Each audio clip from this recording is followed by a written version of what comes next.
नमस्कार बच्चों, कैसे हो आप। आशा करती हूँ कि आप सभी अच्छे होंगे।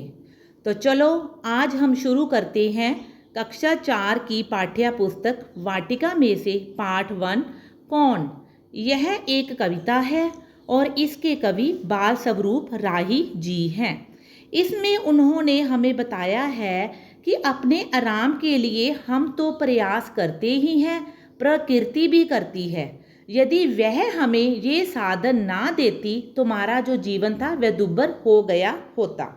तो चलो इस कविता में पढ़ते हैं कि प्रकृति हमें क्या सिखाती है। अगर ना होता चांद रात में हमको दिशा दिखाता कौन। अगर रात को दिखाई देने वाला चांद मीन चंद्रमा ना होता तो हमें रास्ता कौन दिखाता। अगर ना होता सूरज दिन को सोने सा चमकाता कौन।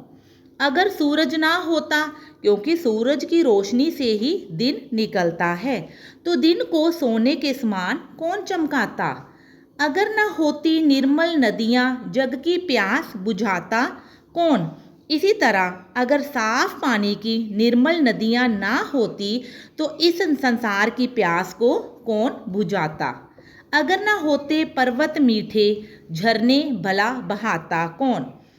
इसी तरह अगर बड़े बड़े पहाड़ ना होते तो उन पर मीठे पानी के झरने कैसे बहते, क्योंकि झरने हमेशा पहाड़ों पर ही बनते हैं और ये पहाड़ झरने प्रकृति की सुंदरता की ओर निखारते हैं।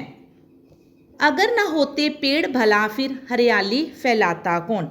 इसी तरह अगर चारों तरफ पेड़ पौधे ना होते तो हरियाली कैसे होती।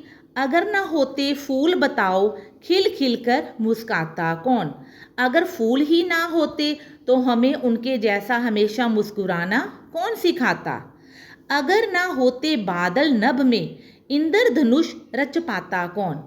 अगर आसमान में बादल मीन्स घन ना होते तो बारिश के बाद आसमान में हमें जो 7 रंगों वाला इंद्रधनुष दिखाई देता है उसको भला कौन बनाता। अगर ना होते हम तो बोलो ये सब प्रश्न उठाता कौन।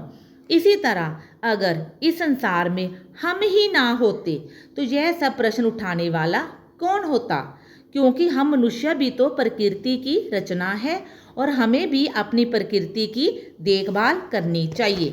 इस तरह बच्चों प्रकृति ने हमें बहुत कुछ दिया है। धरती नदियाँ पेड़ पौधे सभी प्रकृति के ही अंग हैं। प्रकृति ने हमें इतना कुछ दिया है तो हमें भी प्रकृति को कुछ देना चाहिए। हमें अपनी धरती को साफ सुथरा रखना चाहिए, कूड़ा हमेशा कूड़ेदान में डालना चाहिए और प्लास्टिक का प्रयोग बिल्कुल भी नहीं करना चाहिए।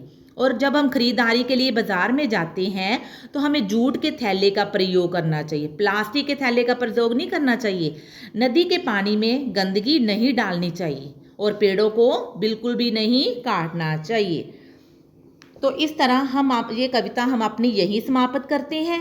आशा है आप सब बच्चों को ये कविता समझ आ गई होगी।